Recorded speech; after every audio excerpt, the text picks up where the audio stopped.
Hai, aku lagi bosen nih. Kalian juga nggak?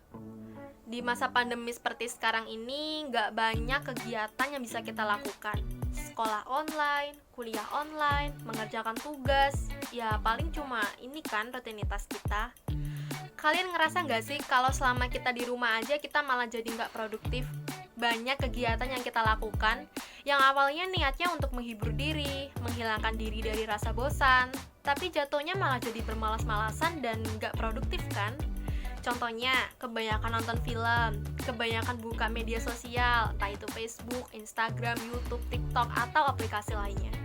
Padahal nih, kalau kita lihat di luar sana, banyak kok orang-orang yang mereka di rumah aja tapi tetap bisa produktif. Contoh nyatanya adalah temen aku sendiri. Kemarin ada temen aku yang berhasil meraih juara 2 lomba esai. Ada juga temen aku yang berhasil menang lomba tulis puisi, lomba baca puisi, dan bahkan ada yang berhasil menerbitkan bukunya sendiri loh. Keren kan? Sebenarnya gara-gara itu juga sih aku merasa resah. Aku merasa resah karena aku merasa tertinggal. Aku merasa ketika mereka sedang produktif, aku malah masih tetap berada di zona nyaman, bermalas-malasan dan gak melakukan apapun. Sehingga ketika mereka meraih sesuatu, meraih pencapaian, aku gak meraih apapun. Nah, berangkat dari keresahan aku itulah, akhirnya aku mencari kegiatan-kegiatan produktif yang bisa aku lakukan di rumah. Dan aku mau membagikan kegiatan-kegiatan produktif itu ke kalian supaya kalian juga bisa sama-sama melakukannya, supaya kita sama-sama produktif. Dan kegiatan produktif yang mau aku bagikan itu ranahnya lebih ke bahasa. Kenapa? Yang pertama karena sesuai dengan latar belakang prodi aku, yaitu pendidikan bahasa dan sastra Indonesia. Yang kedua karena bahasa itu dekat dengan kita, jadi kalian gak perlu khawatir kalau kalian bukan mahasiswa atau siswa jurusan bahasa, kalian tetap bisa kok melakukan kegiatan produktif ini. Karena ya pasti adalah dari kalian yang suka dan tertarik dengan bahasa, mayoritas pasti ada. Kayak misalnya kalian suka baca novel, kalian suka nonton stand up komedi, kalian suka mendengarkan podcast. Itu merupakan bentuk kalian suka dan tertarik dengan bahasa. Karena dalam bahasa kita memang mempelajari dua hal. Yang pertama bahasa tulis, dan yang kedua bahasa lisan. Bahasa tulis berarti ketika kita menulis, kita menghasilkan karya tulis. Sedangkan bahasa lisan berarti ketika kita public speaking, berbicara di depan umum, mengomunikasikan sesuatu. Nah, itu. Kegiatan produktif pertama yang bisa kalian lakukan selama di rumah aja adalah ikut lomba. Bener banget, ikut lomba kayak aku sekarang yang sedang mengikuti lomba podcast Semarak Indonesia 2020. Kalian juga bisa ikut lomba. Apa sih lomba bahasa? Banyak banget. Kalau misalnya kalian cari tuh banyak banget dan gratis juga, banyak yang gratis.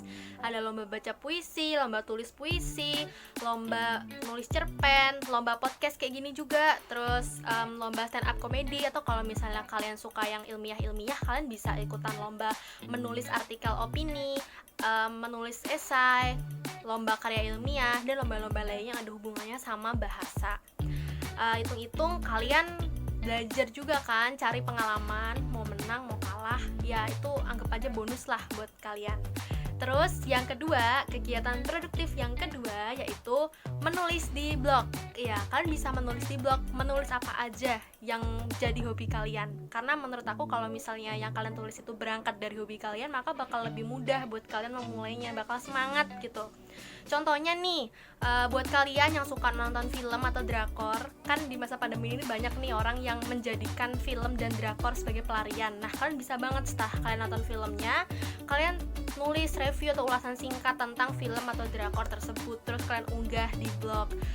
Terus kalau misalnya buat kalian nih yang lebih suka membaca, kalian juga bisa setelah menuntaskan membaca novel, kalian bisa tuh tulis juga review, ulasan singkat atau sinopsis terhadap novel tersebut, lalu kalian unggah di blog. Jadi gimana ya, kalian juga menghibur diri sendiri tapi kalian juga produktif gitu karena menghasilkan suatu tulisan.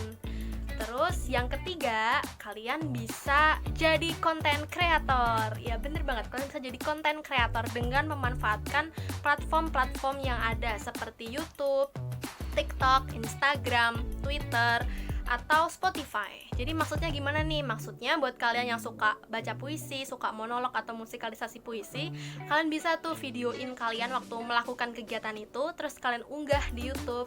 Nah, terus buat kalian yang suka podcast, kalian juga bisa tuh buat podcast, terus kalian unggah di Spotify. Atau buat kalian yang suka bikin quotes-quotes kayak Firsa Besari, Boy Chandra, atau penulis-penulis lainnya, kalian bisa banget tuh untuk membuat quotes kayak gitu, terus kalian unggah di Instagram atau Twitter. Jadi lebih banyak yang baca dan nggak hilang dalam 24 jam. Karena kebanyakan tuh orang-orang buatnya di story WA gitu, nanti gambarnya langit, senja, kayak gitu kan. Nah, kalian bisa ubah untuk unggah di Instagram atau Twitter gitu.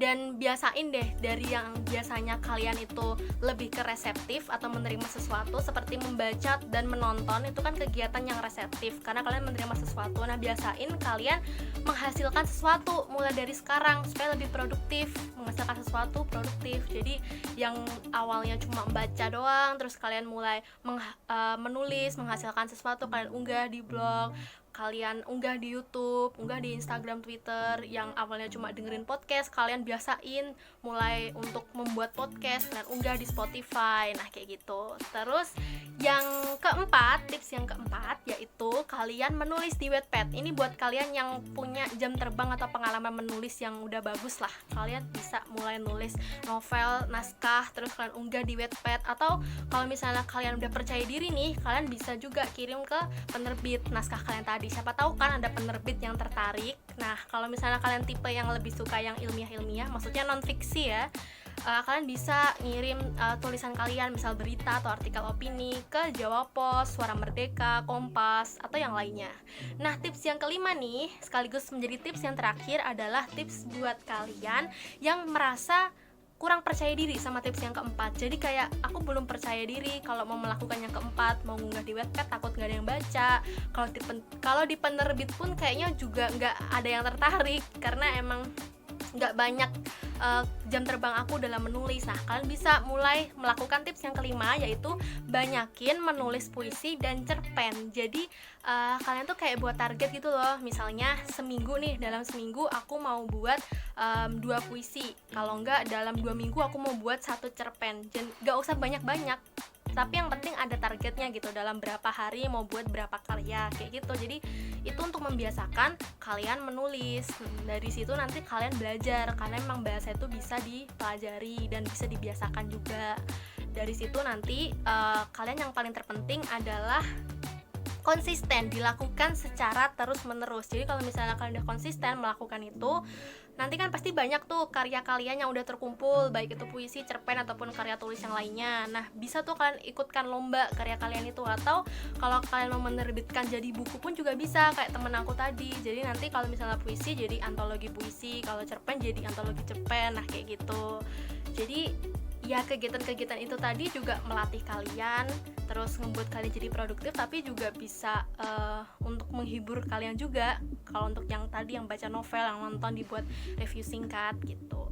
Nah, itu tadi 5 kegiatan produktif yang bisa kalian lakukan selama di rumah aja. Dan ayo lakuin bareng-bareng sama aku, karena aku juga lagi berusaha untuk tetap konsisten melakukan itu. Emang yang pertama kuncinya ya niat lah, diawali dengan niat. Yang kedua usaha, terus yang ketiga konsisten, dilakukan secara terus menerus. Nggak perlu jadi ahli, yang penting jadi berani dan mau untuk memulainya. Ditunggu ya karyanya. Cukup sekian, dadah.